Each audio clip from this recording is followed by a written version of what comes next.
Welcome to episode 197 of the Disorganized Wizards Club podcast. My name is Alex. I'm joined as always by Adam. What up? And Cam. Hello, hello. We're a group of Ottawa-based players that play just about anything and everything we can qualify for. We talk about decks, tournament stories, just about anything to help you and ourselves get better at Magic. See how I said hello to both of you? Really Yep. playing in the room. Even though we've been talking right before this. Well, yeah, I got to play it up for the listeners, right? Yeah, exactly. Yeah. Exciting episode this week. This week we're doing our top 10 of Zendikar Rising. Got the full spoiler out today. We've put together our list and our notes. I always love doing these episodes. They're a lot of fun to do. Talk about some new cards. We're almost at the point now where the new cards are no longer bad. So we'll be able to play with It's exciting doing spoiler like top 10 episodes because it means that we're almost at the next spoiler season. That's true. That might be the best part, to be honest. Yeah. I'm ready to get sick of these cards and I'm waiting for something new already. But yeah, we've got a ton to run through today and a lot to talk about, so we won't waste any time. We'll get right into it. But before we do, just got to take this opportunity to plug our sponsor, wizardtower.com. Check them out for all your Magic single needs. You can pre-order Zendikar Rising on their website, wizardtower.com, and you pre-order any of these cards that we talk about today, which historically has been a pretty good idea, as we're usually good at nailing the best cards in the set based on our history. we've had a lot of misses too. Well, we don't talk about those. We just talk about the hits. That's the best of us. I'm still waiting for Nadir Kraken to break out. Small standard is its time, you know? Mhm. Proportionally, there's as many tentacle, like the tentacle to card ratio goes way up for Tentacle's favor. So spoiler season ended today. Also, the Mythic Invitational started today. It's currently, I think it actually day one just ended shortly before we hopped on the cast, but the 2 day, or is it 2 day, 3 days? I don't know how long the event is, but 160 players, $250,000 in prizes, historic, all taking place this weekend on MTG Arena. We got a pretty interesting metagame breakdown sent out the other day, and it looks like by far Goblins is the most played archetype in the tournament. Between Rakdos Goblins and Mono Red Goblins, it makes up 33.8% of the entire field, which is, it's a lot. Muxus. That is a lot. Muxus is kind of ruling this format at the moment, you could say. Oh, yeah. Yeah, I mean, it can have some pretty powerful turns. We've seen it in the various DWC tournaments where it's just absolutely unbeatable, or, you know, it high rolls, I should say, and there's nothing you can do. It's a really popular deck. I'm not convinced it's the best deck in Historic, but I think it's one of the best for sure. I think it's also a deck that, like, if you're new to Historic and you're looking to just pick something up, you can more or less get the play patterns down pretty quickly, as compared to some other decks. Obviously, there's still some expertise to be had with Goblins. For instance, Dancy Pants, who did really well with it in one of our tournaments. I've seen him on a few events in Melee, top 8ing, still playing Goblins, so he's probably hype about this. Yeah. But there's expertise to be had there. But at the same time, like, you can also just play Muxus. That's not too hard to cast, although I'm bad at it. Yeah, I had some misses last night on the Versus on Twitch there. Yes, I saw 6 lands.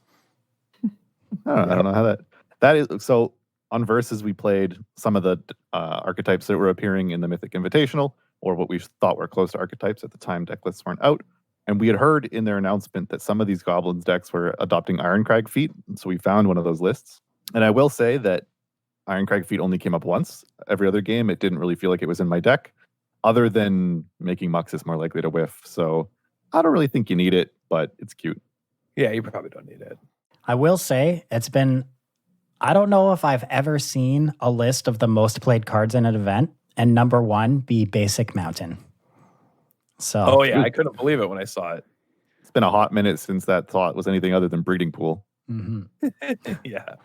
Exactly. So I guess it's nice to see a different card at the top of this list, but at the same Breeding time, Pool is on the list. Mountain, Thoughtseize, what's number 3? Swamp. Swamp. Yeah, Wow. I know. What a world. Yeah. Historic. What happened to you? I love the format right now. It's Yeah, been jump good for start. a long time. Yeah. It's still pretty fun. I mean, outside of like the obvious Muxus problem, I think the format's pretty great. So, Yeah. Do you think Muxus is a problem? I'm not even convinced it's like that much of a problem. Like, there's hate for it. Probably fine. Yeah, I think there's ways to combat it. But I mean, we'll see what happens with like win rates, I guess. Mm-hmm. Yeah. Like if the win rates and goblins are just like astronomical, but I doubt it because I actually think the sacrifice decks are the best decks in the format.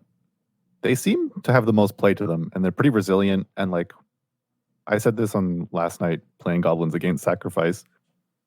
Sacrifice's good starts can like pretty easily keep goblins in check. Like you just get like a priest activation, or you have a mayhem devil in play, and you ping down all their like little goblins. Then they're like Muxus or bust, which of course, I mean, probably only kills you some percentage of the time, and every other game you win. So yeah. Yeah, like, I think that's a big part of it. Those decks seem really strong. They seem like they just have the most play to them. They can kind of get away with so much. They're so powerful. Like they're just their beatdown game can be good in matchups, and then it just has like the free combo finish. Like I had a game against a Rug player where they wrathed me completely, but I just untapped played a Citadel and killed them in one turn. You know? Yeah, that'll do it. Yeah, like the deck just has so much resilience and power. The addition of Blood Artist just changed things so much. Yeah, that card surprisingly annoying. Trying to play control against Blood Artist. Forgot what that was like. Well, it's not pleasant. No, yeah, it's horrifying. There's not a whole lot you can do. So that's what I think as far as historic. We'll see what happens this weekend. I mean, there's a lot of decks. Sultai midrange was the second most, right? Is that what you said? Yeah, Sultai midrange, the second most played deck, followed closely by Jund Sacrifice, and then Rakdos Goblins. Yeah. It's the Rakdos Goblins list. They're just Thoughtseize main. I'm not sure if they have Thoughtseize main. Let me pull up a list. They're definitely playing ley lines in the sideboard. I think most Goblins decks are doing that. Yeah, ley lines on the board are pretty good. Any graveyard hate in the interaction right now in Historic is really, really, really valuable. There's a lot of different decks, obviously, that just abuse the graveyard endlessly. So being able to interact with your opponents, but have yours stick around if you want. Yeah, be pretty strong as well. Thoughtseize in the main. This version has Legion's End in the sideboard as well. I like the Legion's End. I mean, speaking of Blood Artist, deals with it cleanly. Looks like this list here is just playing 4 Thoughtseize for Leyline in the sideboard. And then the black lands so they can Thoughtseize if they want to. Yeah, I mean, I guess the mana is good enough. All right, well, let's not waste any more time. Let's hop right into our top 10. As always, we'll be starting at number 10, work our way to number 1. We have some honorable mentions as well, which we'll talk about right after we get through the list. And like we always have done with our top 10s, we generally stay away from removal spells because we just find they're a little less interesting to talk about. And we also don't talk about reprints on our top 10 list. So, kicking it off with number 10, we have Null Priest of Oblivion. It's a 2-mana 2/1, costs 1 and a black. It's a creature vampire cleric. Kicker cost 3 and a black. It has menace and lifelink. When Null Priest of Oblivion enters the battlefield, if it was kicked, return target creature card from your graveyard to the battlefield. So I like this card a lot. Obviously, it doesn't have a huge body. Like 2-mana 2/1 isn't fantastic stats by any means, but the menace lifelink on it means like there's a pretty high chance that you're going to be able to connect at least once. It makes it easier to pressure planeswalkers as it's a menace threat. So a lot more likely that you'll be able to get through and be able to chip away at planeswalker loyalty. I think it's like a totally reasonable 2-drop in black aggressive decks, whether that's mono black or, low to the ground, or even just more creature focused black mid-range strategies. And obviously we're not really playing this card just for its 2-mana 2/1 front half. The late game capability for this card is really what pushes it for me. It scales incredibly well. It's also a cleric if you care about that kind of thing, if you have any party considerations in your deck. But really, like, where I'd be looking to play a card like this is some kind of black aggressive deck playing Demonic Embrace. Obviously, suiting up a 5-power lifelink threat on turn 3 seems pretty good to me. Also, like green-black mid-range if you're a little more aggressively slanted. And you have threats like Questing Beast or something bigger green creature that, if your opponent deals with it, you can just bring it back in the late game alongside of the 2/1. And it seems like pretty decent to curve out with if you have something like Garrick Unleashed in your 4-drop slot. You can plus on it, make it bigger, and then it's a bigger life-linking menace attacker. All seems pretty good to me. Yeah, that part's pretty cool.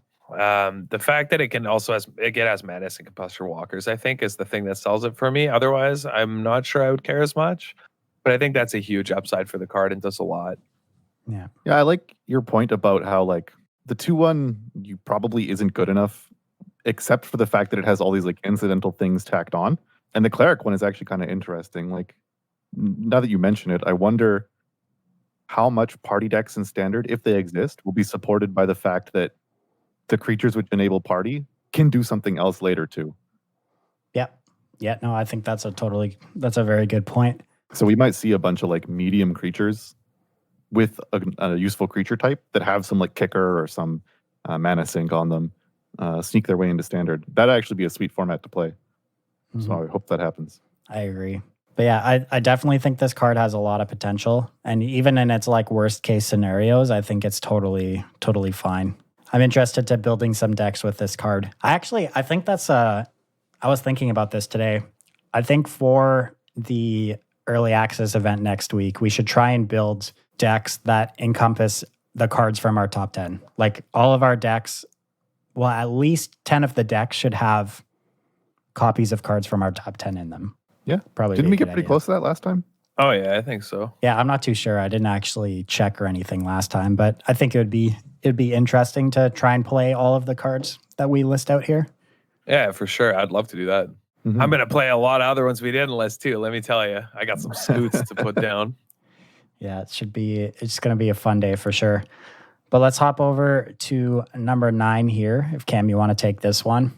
Yeah, this one is Philath, World Sculptor. It is a 6-mana card, costs 4 red green, and you get a 5/5 legendary elemental. And when it enters the battlefield, you create a 0/1 plant creature token for each basic land you control. And then after you have your plants, it's got landfall. Whenever a land enters the battlefield, you can put 4 +1/+1 counters on target plant you control. So make a lot of little tokens, start pumping them up. It's an interesting payoff for ramp strategies. Obviously, a nuts top deck late game, if you got a bunch of basics in play, can just swarm the battlefield. Does take a bit of time to get rolling though. There's kind of this contention between playing lands so that it makes a lot of plants against holding lands so that you can pump the plants. It does make, but it's not that much of a contention. Lands you draw later will just pump up your plants. Yeah, and also like I think the deck that this slots into, obviously you're playing ramp, but in a deck that takes advantage of this card, you're going to be wanting to play a lot of the modal DFC cards, I feel like. So I feel like there's going to be very few scenarios where you can't trigger landfall on this thing. Obviously, there's some comparisons with this card to Avenger of Zendikar. This card's a little bit worse because it only makes plants off basics, and it's also legendary. That being said, it's a threat that comes with extra bodies tacked onto it, and those plants do become pretty real threats really fast. Like 1 land drop and it's attacking for 4. Like you play this and then your next turn you play a land and you attack for 9 between the plant and this. Like that's a lot of damage. It's kind of a vibe I've been getting from cards in this set is that there are cards that can, snowball and generate overwhelming advantages, but they don't seem to be doing them as quickly as threats have in the past. Yeah. Which is kind of nice because you do want your payoff to be able to win you the game, but the fact that your opponent has a window to interact with Philath, especially if you play it on turn 6, you play Philath, you probably get 3-4 plants maybe if you have some dual lands in play. If they then kill it, okay, you've got 4 0/1s. That's nothing, they can deal with that. And so I like that these threats do offer a payoff, but aren't immediately overwhelming. Yeah, obviously I think this card plays pretty well with Uro as well. And that means you're leaning into 3 colors, which could mean you have less basics floating around your mana base. But I think it's probably easy to run a teamer strategy with a high basic count since you're I'm going to return to this point, I feel like, with a lot of cards on our list, but it's very good with 4 Fabled Passage, and you're probably going to want Cultivate in this type of deck. So you're just going to have a high basic count anyway. So I think you'll just incidentally be making probably around 3 tokens when you cast this card for the first time, which seems like that's pretty good. And I think this card plays pretty well with a card that hasn't seen too much standard play so far, which is Radha. And Radha's benefit now is that you can actually play the DFCs as lands from the top of your deck, which is not as obvious when looking at the card. Also because I don't know if you guys know this, but with Uro, when you cast an Uro and you trigger it to put a land into play, you can't actually put a modal DFC into play off of it as a land. Yeah, because there are creatures everywhere. Yeah. But with Radha, you can. So it's a neat little interaction there. So I think that card stock jumps up a lot. And I think both these cards obviously play pretty well together. Yeah, and also like Escape into the Wilds is in the rug colors for this. So I think that pairs kind of well with those ramp strategies for them too, right? Oh, yeah. That's not actually a card I've thought about. But man, that card seems really, really good with Philath, actually. Oh, yeah. Yeah. I mean, it's just the kind of deck that really benefits from that. You know, it's exactly what it wants, or cards like that. Yep. No, very, very true. But yeah, I do like this card. I think it has plenty of potential.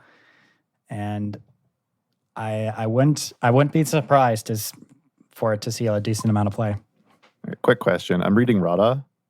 I don't understand why this lets you play double-faced cards as lands off the top of your deck. Could you explain it to me and maybe listeners who also don't know? So I learned this from a Twitter thread from Andrew Brown, who works in Wizards R&D.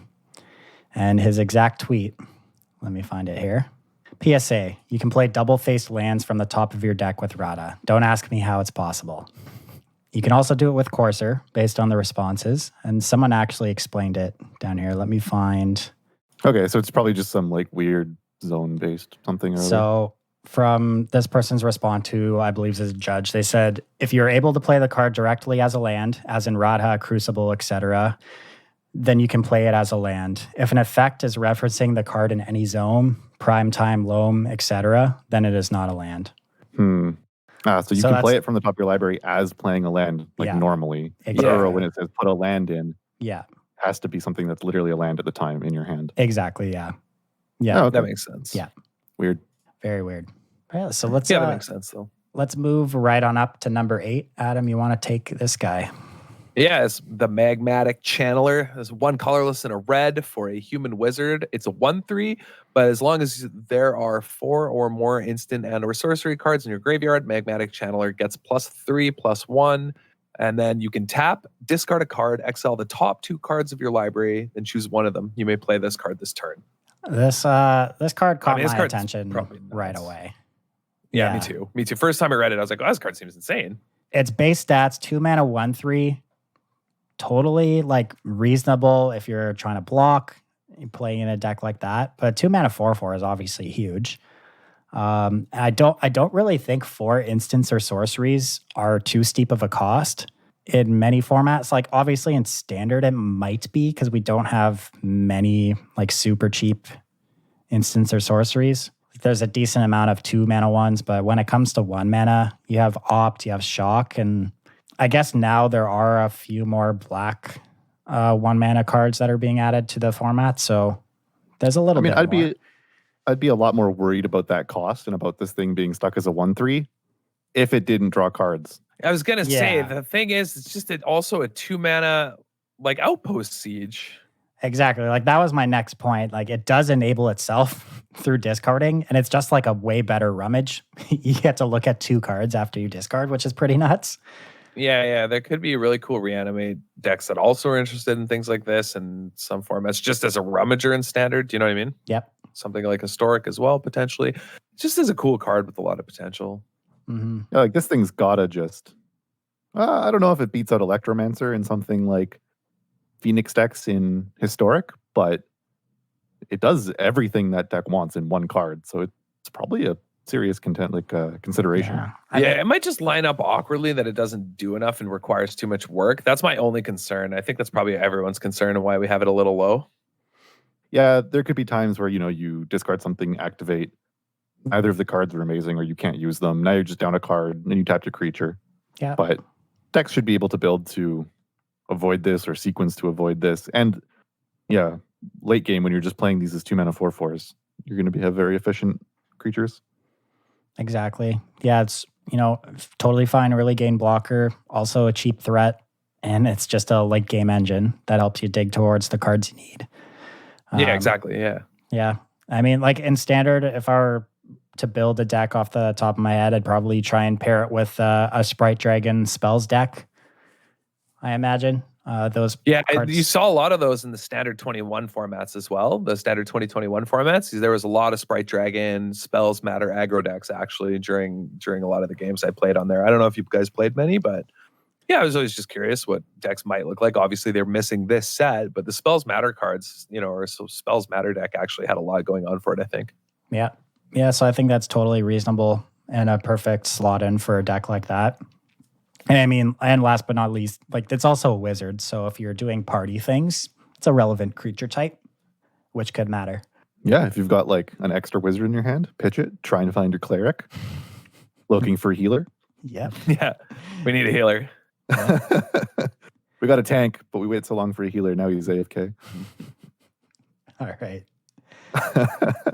Moving right along to number 7.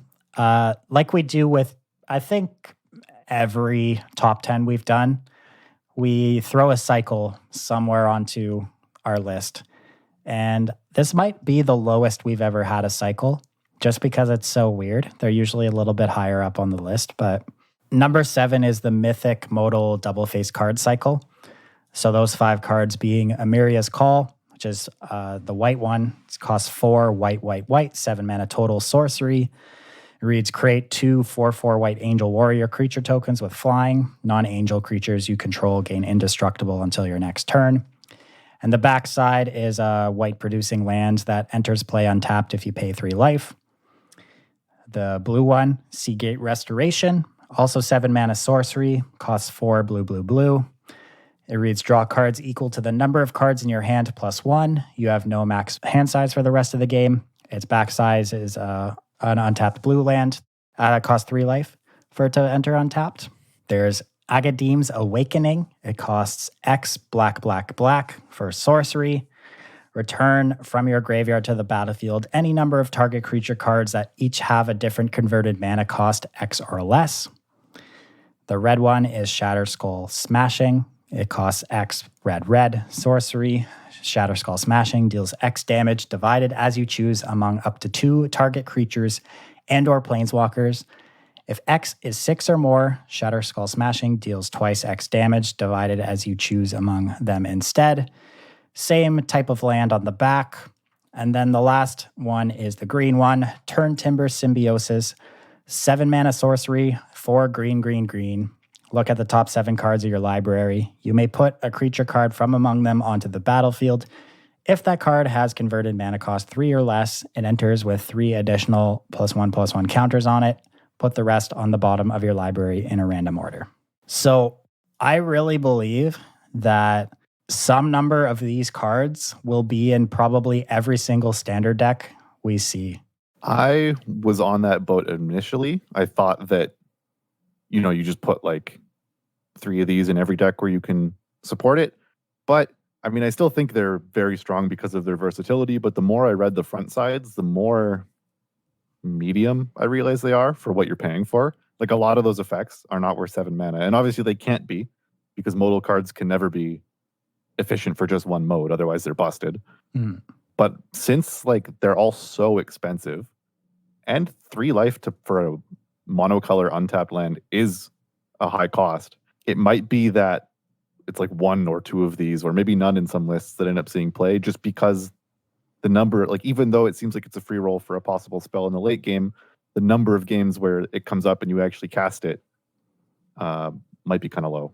Yeah, I don't think there will be any decks that will actually want 4 copies of one of these cards, but I do think every deck will have at least 1. 2 maybe, but 1 or 2 I agree with you, seems like the sweet spot for me.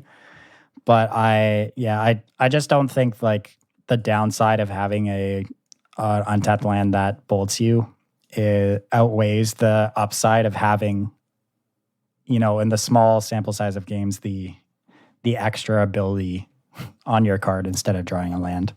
And I think with 1 or 2, I don't know, it depends on the style of deck as well, right? Because like with 1 or 2, if you draw it early, you can probably find a window to play it tapped if you have to. If you start playing 3 or 4, then there's probably going to be more games where you're pressured into bolting them in. And so then the downside on the land the downside on the land ramps up the more of these you play, while as the upside on the front doesn't, which is why it's probably going to keep the copies low. but they're very interesting. A super like novel design that no one has deck built with yet. So as much as we try and predict how it could work, we might be way off. Like we tried to predict how prevalent Companion would be, and that was the last time they played with a mechanic that affected deck building, and we wildly downplayed it, and we could be doing that here. Yeah, that's my concern. My initial thought with this was they're playing with fire, right? Like mana as a sort of missing lands to play spells, like the variants involved in it, like playing with those things, deck building with those things in mind, thinking through your group is like such a fundamental aspect of Magic that I think they're playing with fire, but also it makes it, I don't know, like they could also be just worthless because these are just so hard to evaluate because they're so unusual. Yeah, it could just be that you play as many of these as possible and as few lands as you can, and every deck slants into an archetype that can do that, and it just becomes like Hearthstone, where you're guaranteed to draw a land or spell. Like you get your land and your spell each turn. Yeah, it could be that way. I'm hedging a little bit towards a fine balance between the two. Like obviously, I don't think that these are going to be as format warping as something like Companion was, but I think they're good enough that we will see most decks play them.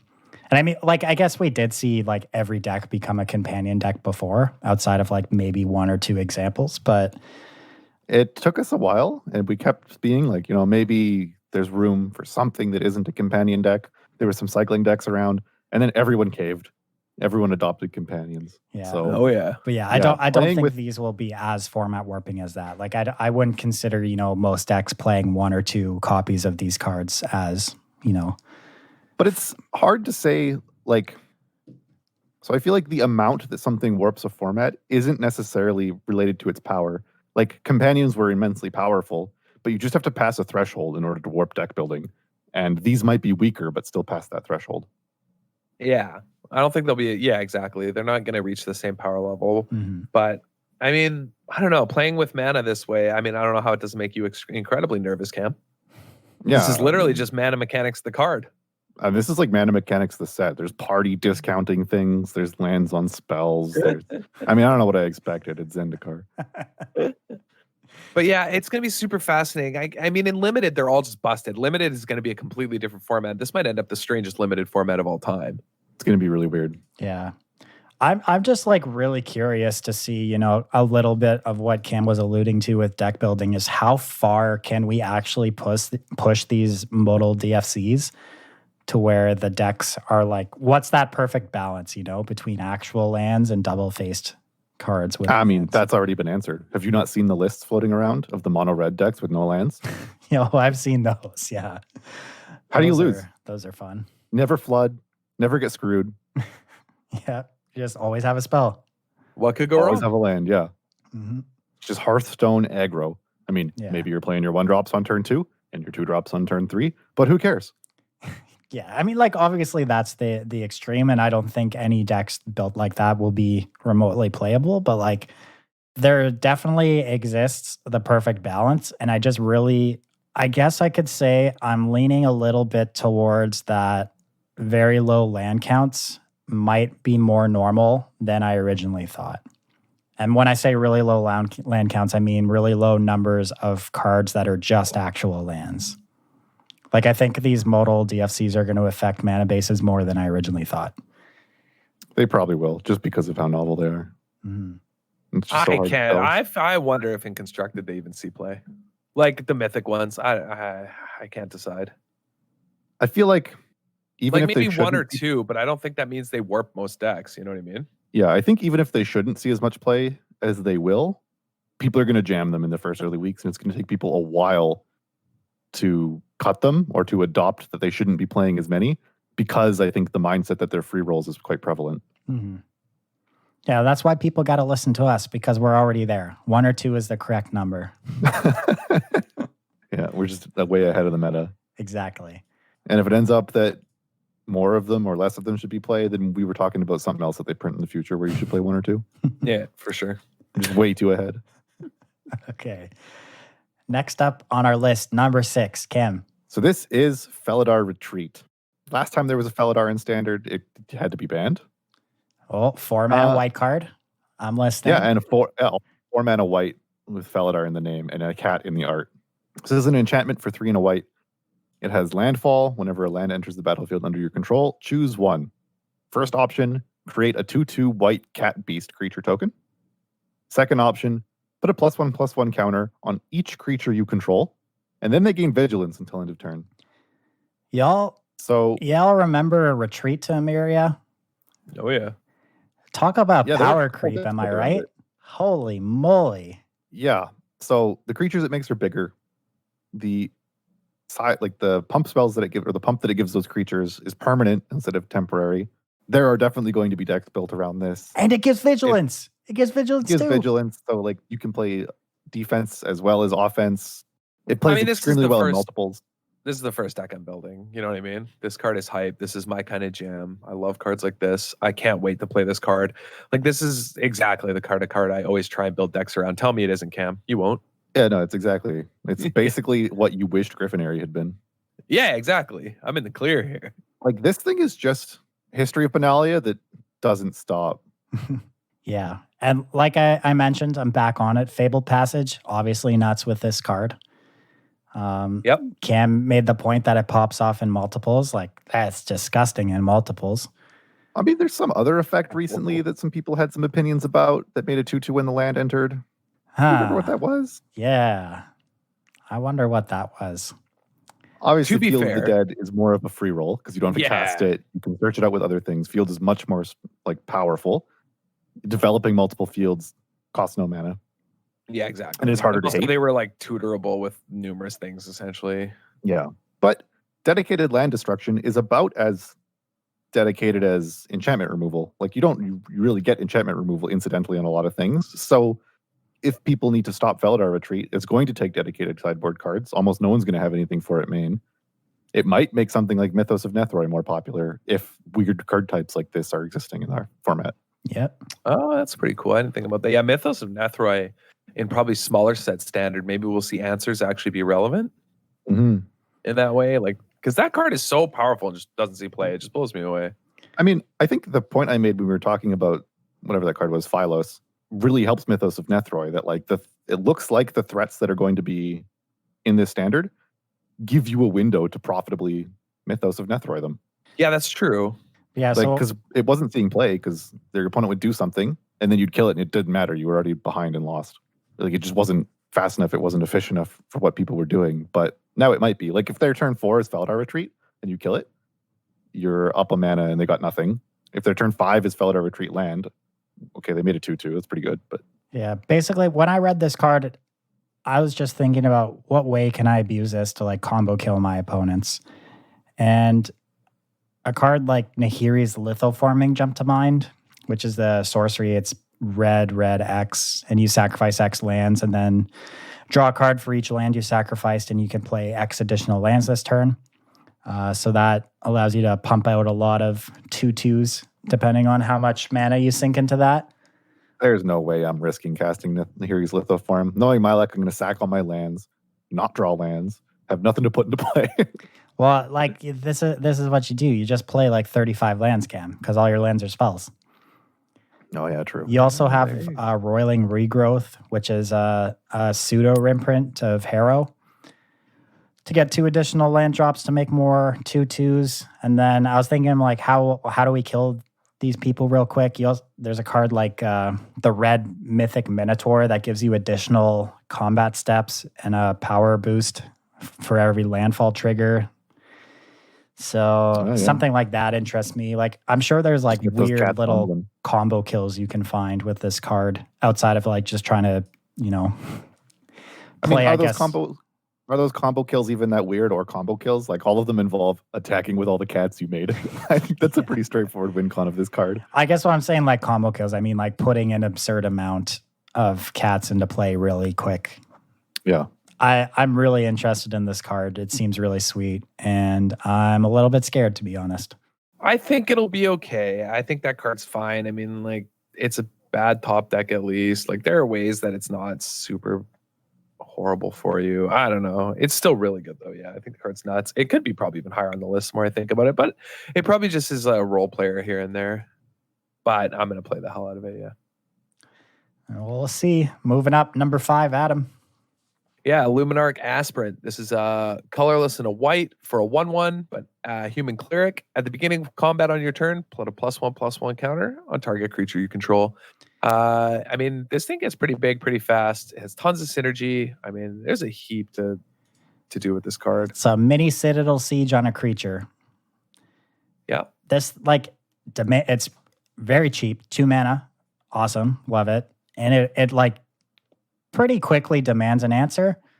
Like, it is obviously a fragile body to start. It's a 1/1, but it can target any creature. So you can grow it to a 2/2 the turn you play it.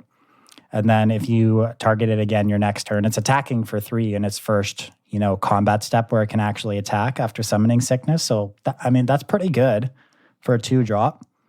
Yeah. Obviously, there's a crazy amount of synergies if we're looking at green-white or just counter builds in general in Standard. Conclave Mentor, this card's nuts alongside with. I think it's a pretty good 2-drop for mono-white aggressive decks or just any white-based aggressive deck.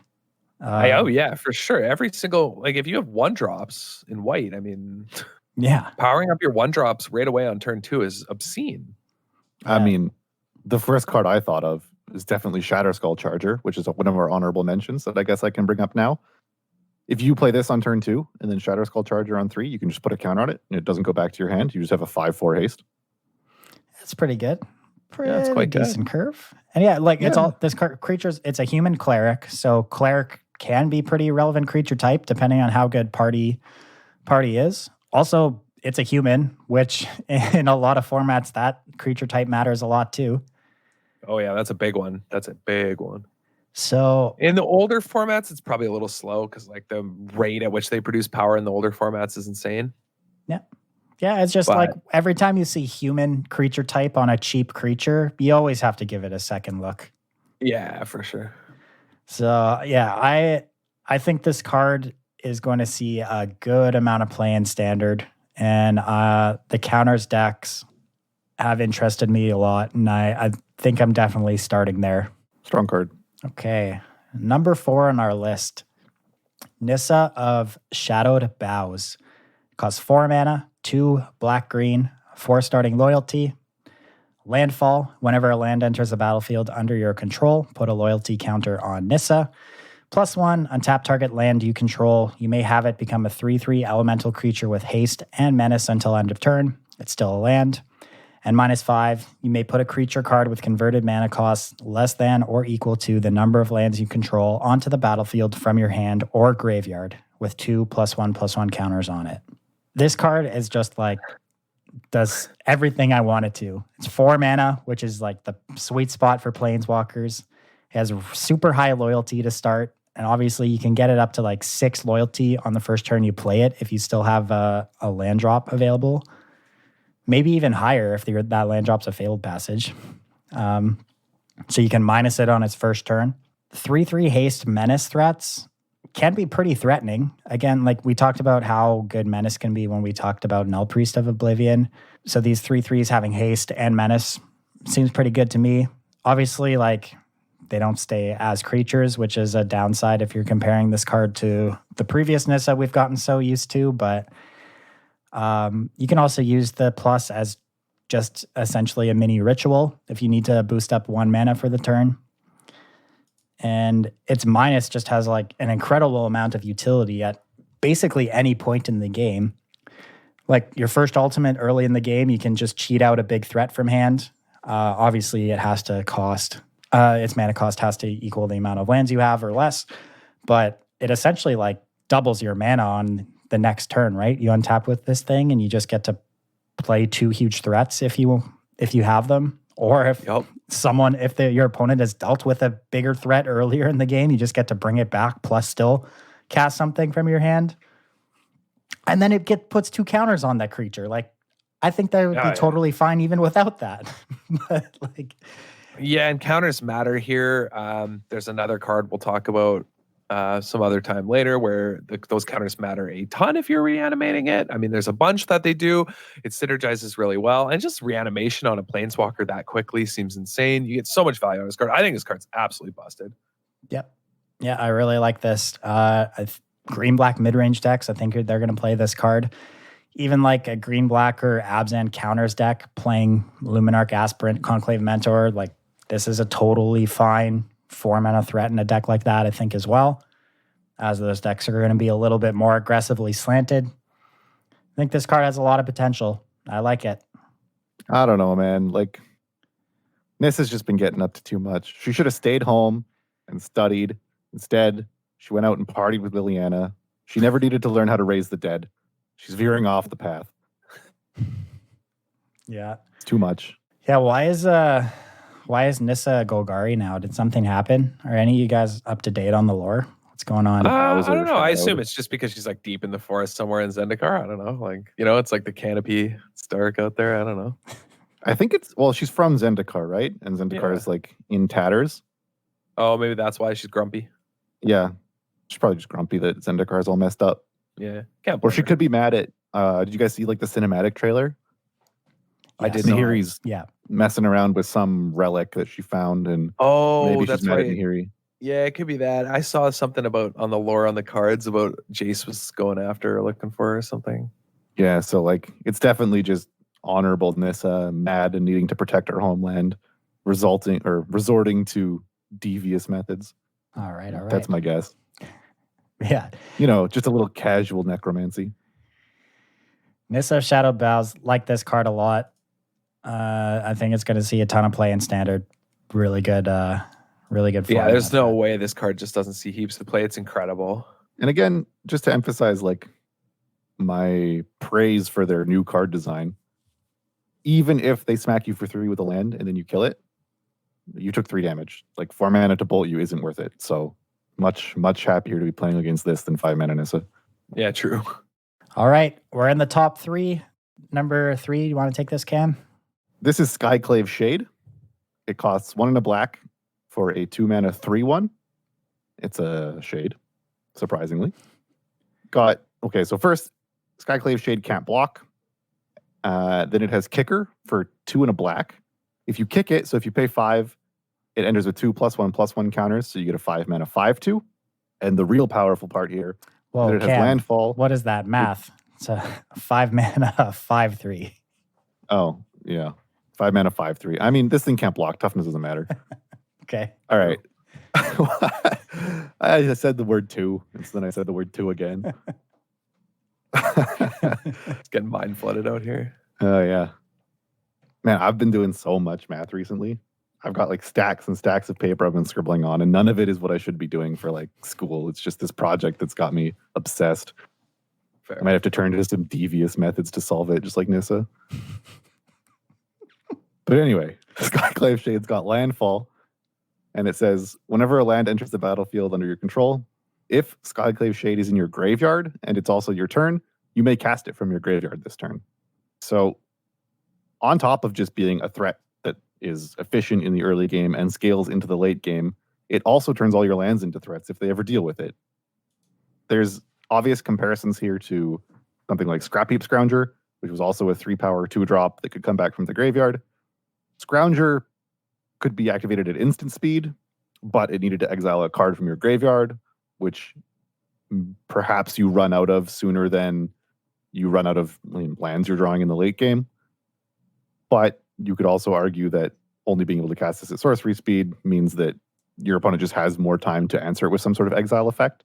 But it's definitely incredibly powerful. An efficient threat with recursion that stops aggressive decks playing it from flooding. This card's nuts. Yeah, like obviously this card's worse at playing against sweepers than Scrounger was, but this card also scales into the late game way better with that kicker cost. So like it's a fine balance there. Like this card, I mean, what this card really wants to see next set is a good aggressive black 1-drop, because that's kind of what's missing right now in standard. Like this is just a perfect 2-drop for mono black aggro. I think it's going to see a ton of play in historic for sure, because you have good black 1-drops in the mono black deck already. For standard, I think you're going to have to move into different colors where we're going to see this card, as colors like red have actually good 1-drops. So I could see a pairing there for sure. But this card just seems so good. Yeah, it does a lot. Does a heap. Yeah, I wonder, like, because when Scrappy Scrounger was around, Magma Spray picked up in popularity just to stop the Scrounger train. I wonder if people start having to find dedicated exile removal to answer this if it becomes that popular. I mean, the other side is that this does cost black, so like you need to have black mana reliably early, whereas Scrappy Scrounger gained a ton from being colorless. You could play it in mostly red-white decks or decks just lightly splashing black and eventually find your off-color. In addition, Scrounger synergized with a land that let you make black if you had an artifact. Yeah. So definitely there's some more color cost to this card that, I mean, it's not going to see as much play as Scrounger did. Scrounger just was record-breaking in its prevalence and standard. Mm-hmm. But in the decks that play it, it's probably going to feel pretty similar. Yeah. This card just does everything. It's a 3-power 2-drop. It's a 5-power 5-drop. And it's a recursive threat. Like, what can't this card do aside from block, obviously? That's it. That's all it can't do. It just can't block. It does everything else. It's nuts. Yeah. Moving right along to number 2, Adam. Oh yeah, I love this card. This is Grack Skyclave Ranger. So Grack enters Ravager. the battlefield with 3 +1/+1 counters on it. It costs 1 colorless, a black and a green, and whenever another creature you control dies, if it had a +1/+1 counter on it, put a +1/+1 counter on Grack. When Grack dies, create an XX black and green Hydra creature token where X is the number of +1/+1 counters on Grack. Well, I mean, rip aggro decks, I guess. I mean, you can talk about all those cool aggro decks all you want, but I don't know how you're beating this card. Alternatively, aggro decks play this card and it's unbeatable. So It just looks like a card that's going to go in all decks. Like 3 is that sweet spot where aggressive decks will play it, mid-range decks will play it. 3 mana 3/3 that gets big and like has an extra life. Yeah. yeah, this card's bananas. This is a card I was joking about with Nissa. If you reanimate it, it's a 5/5 that makes a 5/5 when it dies. Yeah. Like, this card plays very well right into that counters deck I was alluding to. You know, carving Conclave Mentor into this is pretty gross. Obviously, it doesn't have an ETB, but it has the death trigger, and it also like kind of disincentivizes your opponent from killing other creatures because it just keeps getting bigger if you do. So it becomes I guess a lightning rod for the removal, but then still leaves behind another threat. Yeah, I mean, 3 mana for this effect seems just incredibly cheap too. It just seems so powerful to me. I think this card's very, very, very good. Yeah. I'm very excited to cast this card, and I think I'm going to be casting it a lot. All the proliferate effects are rotating, right? They were all in RNA or guilds. Yeah, they were. They were Simic. Yeah. Yep. All right, that's probably for the best. Yeah, let it go. Yeah. But yeah, there are a lot of ways to put counters on things now. And I mean, there's a lot of ways to sacrifice your own creatures still too. So, I mean, we might even see this in something a bit slower, playing the Great Henge, so that all your creatures have counters. yeah. Ooh, Great Henge would be great in decks with this card. Yeah. Mm-hmm. Wow. Yeah. No, it's this card. The fact that it just plays so well early and late is just. I think it's insane. Yep. I'm definitely going to be throwing together an Abzan counters deck for next week. And I originally thought its mana would probably be too bad, but it has a Triome and it has 2 flip lands, both of which are base white.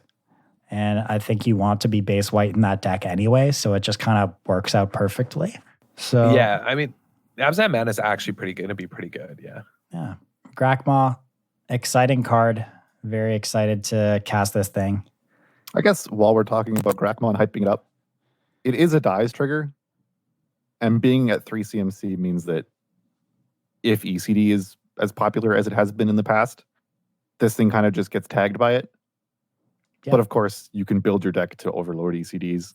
But it's something to keep in mind. Like, if you think you'll be playing against Grackmons, there are very good answers out there. Yeah, for definitely. sure. But do you really want to ECD your 3-drop? If it's this one, probably. Yeah. Yeah, probably. Yeah, very true. All right. Yeah, I guess ECD's not as like, you don't have as many of them as you did when Jace was around, or not Jace, when Teferi was around, and you just had like 7 or 8 in your deck because you kept picking them up. Yori and Teferi just chucking ECDs around. Yeah, got to be a bit more what's the word I'm thinking of? Stingy with them now. Yeah, I'm very much looking forward to playing this card alongside Polukranos. That's for sure. Big fan of that. Yeah, That's what. All right. We've made it all the way through our top 10 to number 1. Right at the top of the list here, we have Omnath, Locus of Creation. It's a 4... Enough black cards. Let's get something else. Exactly. This is a 4-mana 4/4. It costs a red, a green, a white, and a blue. So pretty restrictive mana cost here. It's a legendary creature elemental. When Omnath, Locus of Creation, enters the battlefield, draw a card. Landfall. Whenever a land enters the battlefield under your control, you gain 4 life. If this is the first time this ability has resolved this turn. If it's the second time, add a red, a green, a white, and a blue. If it's the third time, Omnath deals 4 damage to each opponent and each planeswalker you don't control. So I put the first note here in my notes is might actually be the best card in the set ? And obviously it's our number 1. So clearly I think that. I think I originally dismissed this card because I saw the 4 pips and the mana cost, and I just didn't really see a world where we'd be able to cast it consistently. But as I thought about it more and thought about the lands we have access to and cards like Lotus Cobra as early mana fixers, I actually have kind of come to the conclusion that it's probably way easier than I originally thought to cast this thing. And like some other cards on our list, it's absolutely busted with Fabled Passage, super good with Uro. It has an immediate enter the battlefield ability, which historically in Standard has kind of been a baseline for a good creature. Its stats are totally fine, 4-mana 4/4. It ramps, it deals damage, gains life. It like actually just does everything. Yeah, the only thing holding it back is the mana. That's the only thing that'll hold it back. Mm-hmm. Yeah, exactly. I think, yeah, the mana cost is obviously prohibitive. And also you have to be aware that like there's a ton of text and it does read like it does everything, but it doesn't actually do anything to your opponent's board.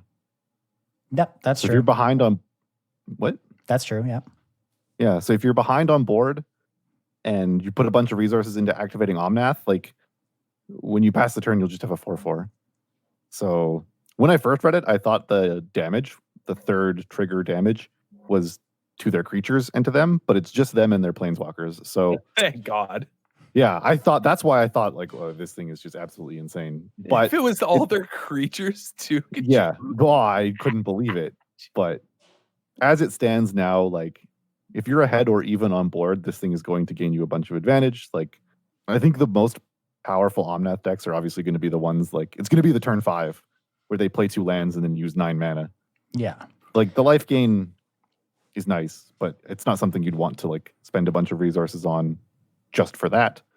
And a 4/4 that cycles is good, but like people that can play 2 or build decks that really abuse how much mana this thing produces are where it's going to shine. Yeah, that's what you're going to want to do. That's how you're going to want to abuse it. And that might be also one of the limiting factors, isn't just that it's hard to cast, but that people just can't find a way to optimize the ramp. Mm-hmm. Like time at the correct timing window. Yeah. Definitely the fact that Ugin is in the format jumps to mind, and that this makes 9 mana on turn 5 if you have some sort of fetch effect. Even if your fetch effect is like, let's say it's not even stooping low, but let's say we're playing literal Evolving Wilds. If that's our 5th land, we still have 8 mana because this makes 4 and we have 4 other lands, so you can still Ugin on turn 5. Yeah, like that was one of the questions I put in the notes here. Like, does this card make Evolving Wilds playable in Standard? It might. It might be that good. And like, think about like this curve, right? You go turn 2 Lotus Cobra, turn 3 Omnath, and then you untap. If you play a Fabled Passage or the Evolving Wilds, like you've just added 6 mana to your mana pool, plus you have the other 3 lands you already had in play. Like, yeah, what's really going to make this busted is like X cards, flexible things that when you get a big Omnath turn, you can just bury your opponent with. But if you don't have Omnath, are reasonable. Kicker spells do this perfectly. The mythic lands that we talked about also do this. Like if you don't have Omnath or you're just doing other things, play them as a land. But when you do have them in your hand and you get a big Omnath turn, you can just cast them because those effects on turn 4 or 5 are insane. Yeah. So it's really going to be looking like Omnath offers a lot of answers, but it asks a lot of deck building questions. Yeah, that's why I think it's a cool number 1 though too. Like we could whiff on this, but like this card has a ton of potential and it's super cool design. I don't think it's going to be totally busted, but we'll see. Yeah. All I know And for again, sure is that this card and Uro are going to be best friends. Oh yeah. Oh yeah. But again, it gives you that window, right? Like 4 mana 4/4 cycle is annoying to have to kill. But if they play a land the turn, like if it only gains life, that's not significantly different than if it just cycled. So there is a bit of time before it starts popping off that you can do something about it. Imagine trying to beat this as an aggressive deck. That is an actual issue. Like as much as we talked up Skyclave Shade or Grack in aggressive decks, if you can't remove this thing and they just gain 4 every turn when they play a land. Yeah. It's just, It's a bit of an uphill battle. it's card advantage, tempo, life gain, ramp, all in one card. It's like What I can know- it do? Yeah, I talked about what can't Skyclave Shade do, but literally Omnath just does actual everything. I love Yeah, this I wonder card. if there's some way of taking advantage of the life gain.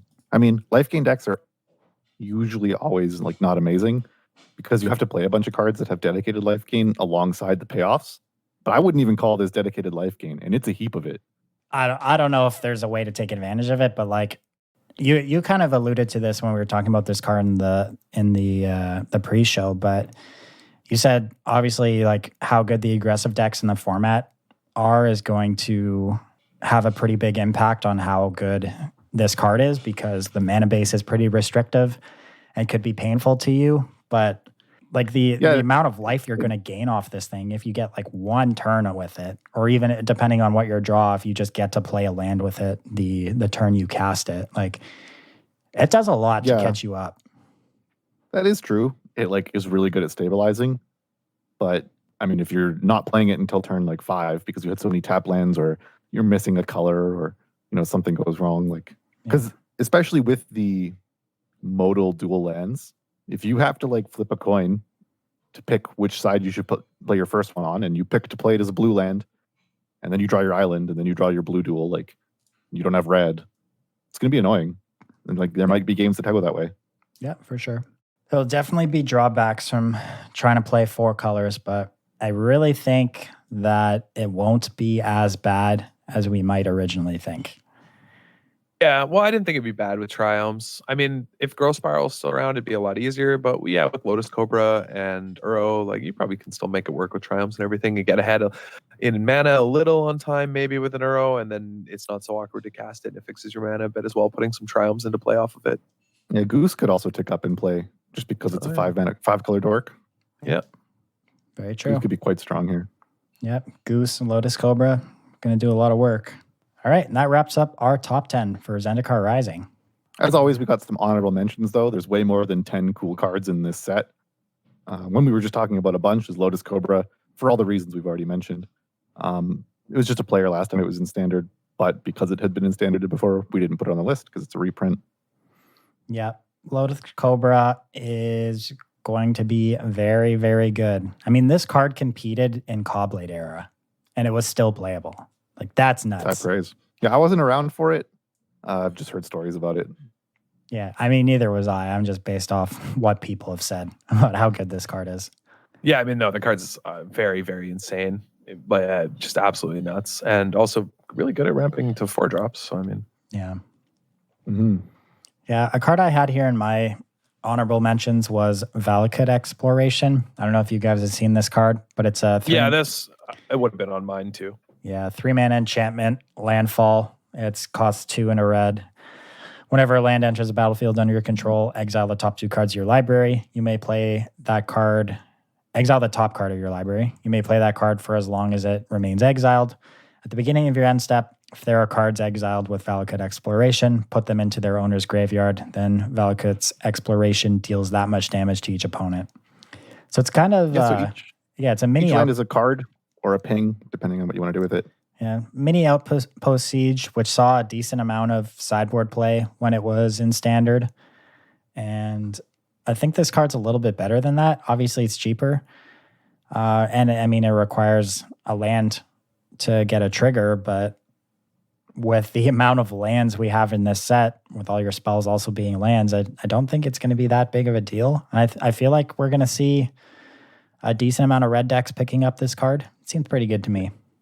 It's kind of got a free roll on it, too. Like, if you draw a land and you play it and it exiles well, I guess, never mind, you can't play 2 lands. But maybe alongside some effect like the Dryad or something that does let you play extra lands, this thing could allow you to chain into gas. Yep. Yeah, very true. Also, what's one that I liked here? Adam and I both liked a Curie, Fearless Voyager. Yeah, I think that card's quite strong. I just think that the fact that it's 1 or more equipped creature that attacks to draw a card is insane. Yeah. Like, again, it's very narrow in like the type of deck that supports it. It's like an aggressive equipment deck, which might not exist. But if it does, a 3-mana 3-drop that draws you a card, you don't even have to like do damage with your equipped creature. Just if a creature that you control is equipped and it attacks at all, you draw a card. That's not a source of card advantage that red-white aggressive decks usually get. And the last time I said the phrase, that's not a source of card advantage red-white decks usually get, I was talking about Winota, and that card is very strong. And this triggers Winota. very true. Yeah, just a cool card. Card advantage and protection for your threats all in one.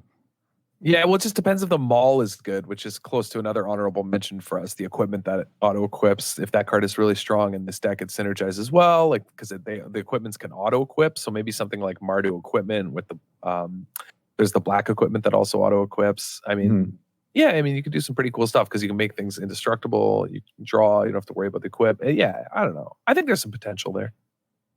Yeah, it's definitely a cool card.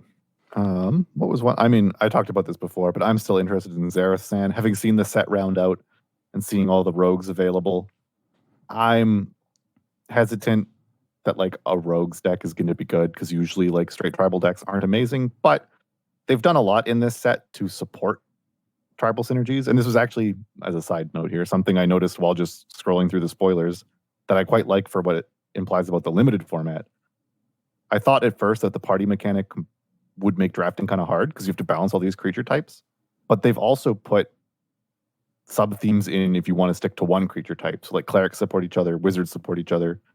And so I like how flexible that's going to make the draft format. Like if you open some wizards early, you could go into party or you could go into wizards. Yeah. Yeah. A rogue I had on the list as well was Nighthawk Scavenger, the powered up vampire Nighthawk. This card seems very, very good to me. Another card that just seems like a nightmare for aggressive decks to deal with. A Nighthawk? The Nighthawk Scavenger, yeah. Yeah, I mean, Vampire Nighthawk alone saw even constructed play specifically to shut down aggro decks, was unbeatable and limited, and this is probably going to do the same thing here and there. Mm-hmm. What else did we have on here? Oh, yeah, the Shambler and the Ooze. Yeah, Swarm Shambler and Oran Reef Ooze.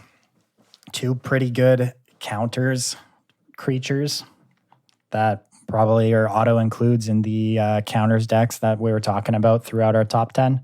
Yeah, like Ooze, even on its own, Oran Reef Ooze, even on its own, like you can play it as put the counter on itself. It's a 3/3. When it attacks, it becomes a 4/4. That's pretty good for 3 mana. If anything else has counters on it, you're just getting even more power. If you want to attack immediately, you can put a counter on something. Like it plays, super well with, what was that guy? Grack and things like the green-white uncommon that doubles counters. Like just a very efficient and powerful 3-drop that doesn't really have a functional ceiling on it. Like the more creatures you have, the stronger this thing gets.